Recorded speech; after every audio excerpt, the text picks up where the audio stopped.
చంద్రబాబు కోరగానే రక్షణ మంత్రి రాజ్నాథ్ సింగ్ ఆర్మీకి సంబంధించినటువంటి ఇంజనీరింగ్ శాఖని ఆంధ్రప్రదేశ్కి పంపించారు.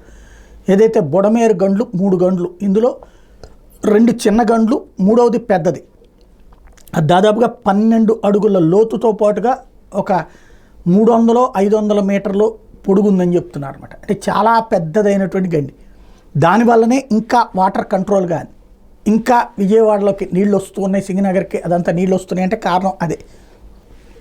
ఇప్పుడు దానికి ముగియాలి అంటే ఓ పక్కన కాంట్రాక్టర్లతో ఆ ప్రాంతానికి పెద్ద పెద్ద రాళ్ళు తీసుకొచ్చి వేయించే ప్రయత్నం చేస్తున్నారు. మట్టి పోస్తే మట్టి కొట్టుకుపోతూ ఉంది, దాంతో రాళ్ళు తీసుకొచ్చి పెద్ద పెద్ద రాళ్ళు వేసే ప్రయత్నం చేస్తున్నారు. కానీ అది చాలా పెద్దదవ్వడంతో ఎన్ని వేల కనీసం ఒక 1000 లారీల రాళ్ళు అవసరమయ్యేటటువంటి పరిస్థితి ఉంది.